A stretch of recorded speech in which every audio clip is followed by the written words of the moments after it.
Continuar con la ronda de seminarios, el día de hoy hablaremos sobre esofagitis cáustica. Mi nombre es Adriana Sánchez, residente del segundo año del posgrado de gastroenterología. La esofagitis cáustica es un problema de salud pública que afecta tanto a niños como a adultos y representa una morbilidad elevada por las complicaciones que puede establecer a largo plazo. Primero, vamos a definir qué es un cáustico, que no es más que un producto que provoca quemaduras en tejidos orgánicos por una reacción química. La gran mayoría de estos productos químicos cáusticos son sustancias ácidas o alcalinas que dañan el tejido al aceptar un protón, como es el caso de las sustancias alcalinas, o al donar protones, como es el caso de las sustancias ácidas en una solución acuosa. La esofagitis cáustica, a su vez, es la agresión producida por la ingestión accidental o intencionada de agentes corrosivos sobre las diferentes capas del esófago en grado y extensión variable. En cuanto a la epidemiología, en adultos la incidencia aumenta entre los 20 y 40 años de predominio femenino. En España oscila en torno a 38.7 casos por cada 100.000 habitantes. En adultos el 10% de las ingestiones cáusticas resultan en la muerte. Aproximadamente el 10% de estas ingestiones cáusticas resultan en lesiones severas que van a requerir tratamiento. Del 1 al 2% de las ingestiones cáusticas resultan en la formación de estenosis. Además de la ingesta accidental, también está la intencional en pacientes que presentan trastornos psiquiátricos, problemas emocionales, estrés socioeconómico y abuso de sustancias, como en el caso de las adicciones. La etopatogenia va a variar según el tipo de sustancia cáustica ingerida, si es un ácido o si es un álcalis, cada uno con sus características específicas. Los ácidos se caracterizan por tener un pH menor a 2, tienen mal sabor, son irritantes y predisponen a aspiración. Están presentes en productos como limpiadores de sanitario, de piscinas, líquidos de batería, antioxidantes y productos industriales.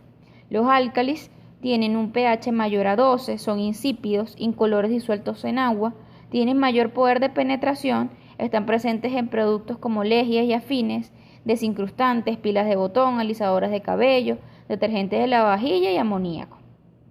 Aquí está una tabla con la lista de cáusticos según la frecuencia, según el tipo de sustancia, si es álcalis o si es ácido.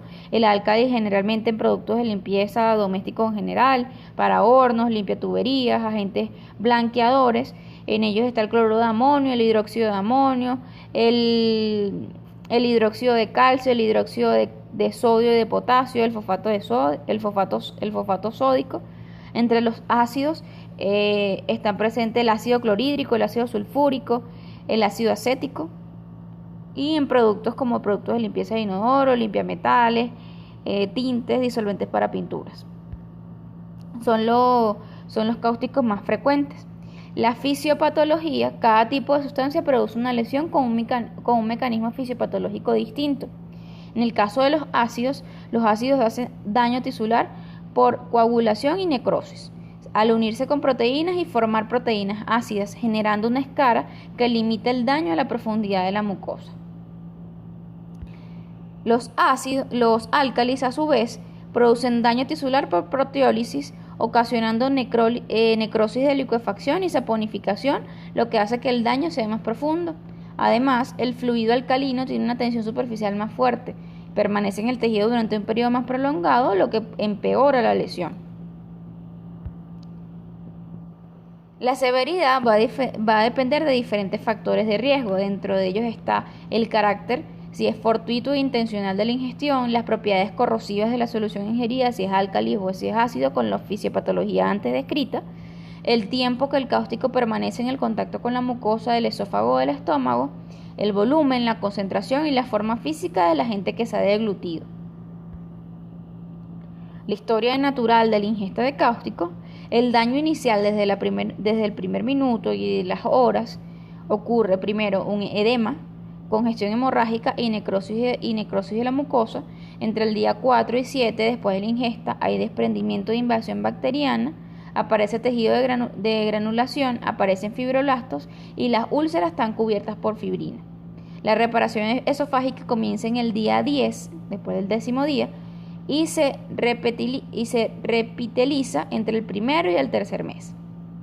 La retracción de la escara puede continuar durante varios meses. Además de esto, hay afectación de la presión del esfínter esofágico inferior, lo que trae como consecuencia incremento en el reflujo gastroesofágico, sumando daño a la mucosa previamente lesionada y acelerando la formación de la estenosis.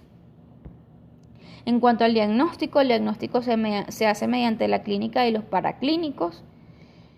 El diagnóstico clínico. El espectro sintomático de las lesiones esofagogástricas por cáusticos puede ser muy variado, desde casos asintomáticos hasta situaciones que pueden comprometer la vida del enfermo y no siempre se puede correlacionar con la gravedad de las lesiones. En el momento de la evaluación médica se pueden observar lesiones en los labios, paladar y orofaringe, presencia de pseudomembranas, úlcera y exudado secundario de las quemaduras. Edema, inflamación de la orofaringe que se puede acompañar de cialorreas y dificultad para la deglución de las secreciones. La afectación de la epiglotis y de la laringe se puede expresar con la aparición de estridor, ronquera y disfonía, y algunos pacientes pueden presentar dolor retroesternal o abdominal y hasta compromiso hemodinámico por mediastinitis secundaria, perforación esofágica o afectación gástrica. En el año 2012 desarrollaron un instrumento pronóstico denominado escala de Drull, que se basa en un análisis de signos y síntomas con asignación de un puntaje 0, 1 o 2 puntos aplicado en las primeras 48 horas antes de hacer una clasificación endoscópica. Y este instrumento nos permite indicar tratamiento dietético y detectar tempranamente los riesgos de estenosis, para así y el inicio precoz de dilataciones. En esta escala, a menor puntaje, mayor severidad, con un punto de corte de 4 puntos. Esta escala nos habla de diferentes ítems, dentro de los cuales está la cialorrea, que es el drooling, la presencia en los cuales los signos y síntomas es la presencia de salivación o babeo. Este score va de 0 a 2 puntos. En este caso, establece las horas de evolución. Si tiene más de 12 horas con la cialorrea, tiene un score de 0 puntos. Si tiene menos de 0 horas, 1 punto. Y si tiene más si no tiene ningún síntoma, 2 puntos. La renuencia, que es la presencia de reflujo, disfagia, intolerancia a la vía oral o rechazo de alimentos, más de 24 horas, menos de 24 si no presenta la misma. En la orofaringe, presencia de quemaduras o lesiones en la boca orofaringe.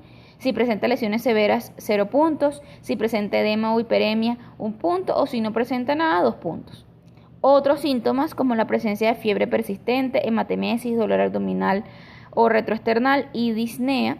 Si hay más o igual a 2 de estos síntomas, un score de 0 puntos. Si tiene un solo síntoma, un score de 1 punto. Y si no tiene síntomas, 2 puntos. Otro ítem es la leucocitosis, un contagio elevado de glóbulos blancos mayor a 20.000 glóbulos blancos, mayor o igual a 20.000 glóbulos blancos, un score de 0 puntos, menos de 20.000 blancos, 1 punto, o si no tiene leucocitosis, 2 puntos. Recordando que a menor puntaje, mayor severidad. El diagnóstico endoscópico. La endoscopia constituye el patrón de oro para delimitar la topografía, extensión y gravedad de las lesiones, que nos permite establecer un pronóstico y orientar la terapéutica. A su vez, la endoscopia está contraindicada en ciertos pacientes que demuestran signos o síntomas de inestabilidad hemodinámica, perforación, distrés respiratorio o edema de orofaringe o de glotis. En el resto de los casos debe realizarse una endoscopia digestiva superior tan pronto como sea posible.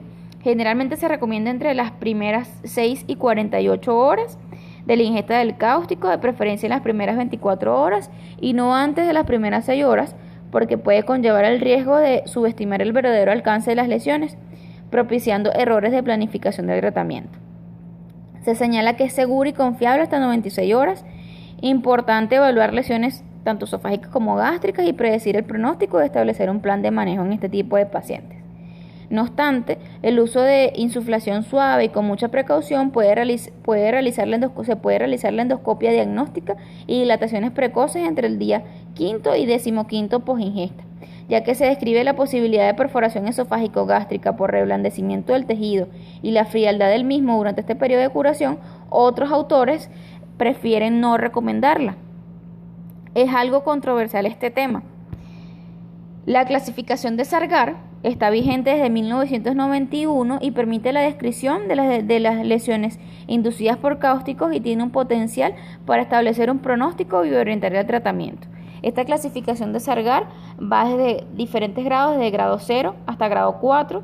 El grado 0 no hay ninguna lesión endoscópica, es una mucosa normal y la curación, el pronóstico es de 100%. El grado 1 hay edema, hiperemia de la mucosa y la afectación es de la mucosa. El grado 2A hay exudados, erosiones y úlceras superficiales, hemorragia. La afectación es de la submucosa, tiene un riesgo de estenosis menor de un 15%. El grado 2B hay úlceras circunscritas, profundas o circunferenciales, hay afectación de la submucosa y de la muscular, el riesgo de estenosis es mayor al 90%. En los casos del grado 3A hay pequeñas áreas aisladas de necrosis, la mucosa aparece decolorada, mostrando aspecto gris marronáceo e incluso negruzco. Hay afectación transmural, hay mayor complicación y mayor mortalidad. El grado 3B hay extensas áreas de necrosis y en el grado 4 nos habla de perforación esofágica. Aquí se evidencian las lesiones endoscópicas según la clasificación de Sargar y los diferentes grados. En el cuadrante superior izquierdo, la primera imagen se evidencia un Sargar grado 1, donde está una mucosa edematosa hiperémica. En el grado 2A hay erosiones y exudado no circunferencial. En el grado 2B hay exudados y ulceración con áreas definidas y circunferenciales. En el grado 3A hay úlceras y exudado profundo, circunferencial y pequeñas áreas de necrosis. En el grado 3B hay extensas áreas de úlceras, de coloración y necrosis. Y en el grado 4 es la perforación esofágica. Aquí está otra imagen donde podemos evidenciar en la imagen de la izquierda una mucosa eritematosa y edematizada, y en la imagen de la derecha se evidencia una mucosa con erosiones superficiales, circunferenciales.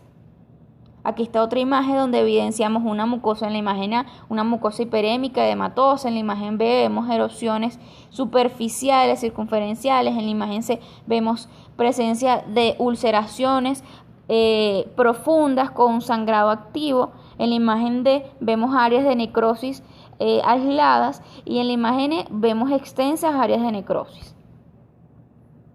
Otra imagen donde se evidencia según los diferentes grados de la escala o la clasificación de Sargar. En la imagen A vemos una mucosa normal. En la imagen B vemos una mucosa con hiperemia y edema. En la imagen C vemos erosiones y úlceras superficiales que corresponden a un Sargar 2A. En la imagen D vemos un Sargar 2B con úlceras circunferenciales con exudado blanquecino. En la imagen E vemos un Sargar 3B con áreas de necrosis focal, mucosa de aspecto grisáceo. En la imagen F vemos un Sargar 3B con áreas de extensa necrosis. En el caso de los hallazgos paraclínicos en los laboratorios, en relación a los exámenes de laboratorio, no existe una correlación verdadera entre el grado de lesión, la presencia de leucocitosis mayor a 20.000, que también lo hablamos en la escala de Drull. La leucocitosis mayor a 20.000 con incremento del PCR se puede relacionar o está relacionada a la presencia de úlceras esofágicas y ambos paraclínicos nos pueden predecir la mortalidad en adultos. Un descenso de un pH arterial menor a 7.22 también puede indicar una lesión esofágica que va a requerir tratamiento quirúrgico.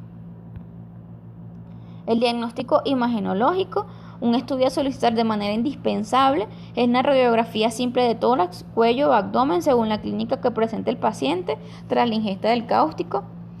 Esto nos sirve para descartar perforación. En el caso de la radiografía de cuello se puede apreciar la presencia de aire libre en tejidos blandos de cabeza o cuello, sugiriendo enfisema subcutáneo, que nos habla de perforación. En la radiografía de tórax se puede haber ensanchamiento de mediastino, sombra de gas, aire en el mediastino o debajo del diafragma, que nos habla de perforación esofágico-gástrica.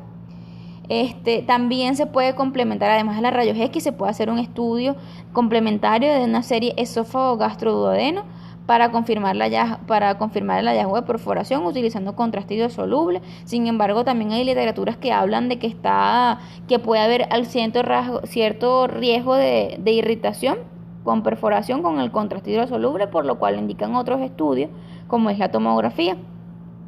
La econdoscopia es otro recurso que se puede emplear en los centros que tengan esto disponible. Esta nos sirve para establecer complicaciones y el daño de la mucosa. Se puede evidenciar la destrucción de las capas musculares del esófago y esto puede ser un signo confiable de futura formación de estenosis.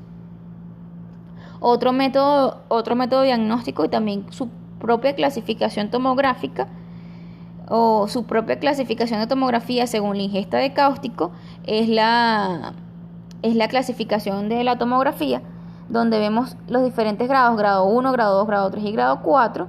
Este es superior al endoscopio para demostrar la profundidad de necrosis e incluso la presencia de daño transmural. Examinar riesgo y las perforaciones establecidas. Nos habla que un engrosamiento de la pared esofagogástrica superior a 9 milímetros se ha correlacionado con un mayor riesgo de desarrollo de estenosis. Aquí vemos la imagen donde están los diferentes grados de la clasificación tomográfica. Un grado 1, que es la imagen A, nos dice que no hay edema en la pared o sin edema de pared esofágica. Un grado 2, que está en la imagen B, vemos que hay engrosamiento edematoso de la pared. Un grado 3 en la imagen C, hay infiltración del tejido blando periesofágico y una interfaz tisular bien delimitada. Y en la imagen D corresponde un grado 4, la clasificación tomográfica de lesiones cáusticas, donde hay acumulación localizada de líquido alrededor del esófago y aorta descendente, que nos habla de perforación. El tratamiento. En cuanto al tratamiento de pacientes con ingesta de cáustico, la intervención médica inmediata es conservadora hasta establecer una extensión definitiva de la lesión una vez ingerida el cáustico. El primer abordaje es la estabilización hemodinámica y asegurar una vía aérea adecuada. Para ello, se debe hablar clínica y debe incluir, la clínica del paciente debe incluir el estado de conciencia, los signos vitales, saturación de oxígeno, respiración, detectar si hay presencia de hipoperfusión y la diúresis, signos de lesiones físicas, orofaringe, lesiones labiales, estado cardiopulmonar y abdomen. Algunos sugieren en vía aérea inestable la intubación directa con laringoscopía con fibra óptica para evitar sangrado y lesiones adicionales. En edema de glotis y lesión laringea o respiratoria, además del esteroide, también se puede nebulizar el paciente con adrenalina. Eso puede servir tanto para niños como adultos. El caso del lavado gástrico y la inducción de Messi está contraindicado por el riesgo de reexposición del agente cáustico y de lesiones adicionales. La supresión gástrica, de manera rutinaria, se indican inhibidores de la bomba de protones y bloqueadores anti-H2. Su eficacia no ha sido demostrada del todo. Puede minimizar las lesiones esofágicas mediante la supresión del reflujo ácido. En algunos estudios aleatorios se ha observado una curación endoscópica impresionante después de infusión de omeprazol endovenoso. Asimismo, en ingesta de cáustico también se puede usar el sucralfato. Este va a acelerar la curación de la mucosa al proporcionar una barrera física entre los efectos nocivos de la sustancia corrosiva y de la mucosa gastroesofágica y puede disminuir la formación de estenosis en los casos de esofagitis corrosiva avanzada. El esteroide es controversial, se persigue disminuir la inflamación y la formación de estenosis. Se recomienda en dosis alta de administración de dexametasona o metilprednisolona. La dexametasona 1 miligramo por kilogramo día y la metilprednisolona 1 gramo por día en la prevención de la formación de estenosis durante un corto periodo de 3 días. En casos de esofagitis mayor a 2B. Y previene el desarrollo de estenosis esofágica. Asimismo, la dexametasona es mejor que la prednisolona en prevenir la estenosis y también se reserva el uso de esteroides en pacientes con síntomas que involucran la vía aérea. La antibioticoterapia, se indica antibióticos de amplio espectro, aunque también en discusión. Nos puede ayudar a inhibir la invasión bacteriana de la mucosa esofágica. Generalmente se recomienda en esofagitis ya severas, grado 2, mayor de grado 2B, 3 y 4. Además, en pacientes que tengan casos de sepsis, fiebre persistente o sospecha de perforación. En algunos casos puede indicarse profilaxis durante los procedimientos de dilatación. En cuanto a la alimentación, va a depender según la escala y los grados de la clasificación de Sargar. En las lesiones leves, tipo grado 1 y 2A, detectadas mediante endoscopia, en un paciente que tolera la vía oral puede iniciarse la dieta, primero líquida y después blanda. Se puede egresar con tratamiento con IVP y sucralfato y un control ambulatorio del esofagograma a los 21 días para evidenciar el riesgo de estenosis. En los casos de afectación más severa, grado 2 y 3, se mantiene en reposo digestivo por 24 horas, dieta absoluta, luego dieta líquida por 48 horas y posteriormente dieta blanca por 15 días. En los pacientes ya que tengan una inestabilidad hemodinámica o lesiones ya más avanzadas, grado 3B y perforación, van a requerir unidad de cuidados intensivos, apoyo nutricional, ya sea enteral o parenteral, enteral a través de gastrostomía quirúrgica o yejunostomía, cuando la gastritis cáustica es muy severa o cuando no se conoce el estado del estómago. Algunos autores defienden la implementación de stent de forma precoz lo establecen como un método eficaz y seguro. Todavía hay escasos estudios que apoyen la utilización de la misma. Algunos estudios experimentales sugieren la utilización de heparina subcutánea, que puede disminuir el riesgo de estenosis por su efecto antitrombótico y sus efectos protectores del epitelio. En cuanto a las técnicas quirúrgicas de emergencia, la técnica de lesión es la gastrectomía total con esofagectomía subtotal mediante stripping o a través de un abordaje doble, cervical y abdominal transdiafragmático, cierre del muñón duodenal y yejunostomía de alimentación y de drenajes supramesocólicos y mediastínicos. Aquí están las diferentes técnicas que ya serían técnicas quirúrgicas en casos de emergencia.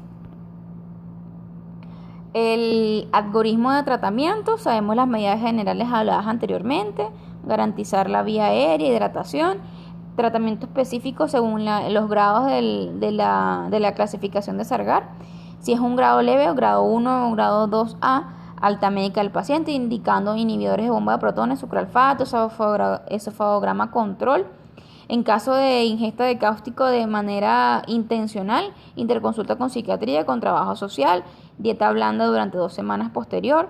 En casos ya más avanzados van a requerir hospitalización, dieta absoluta, dieta líquida las primeras 24 horas, 48 horas, o dieta absoluta, se indica igual inhibidores de bomba de protones, sucralfato, antibióticos, y utilizar dilataciones precoces después de la 3ª semana.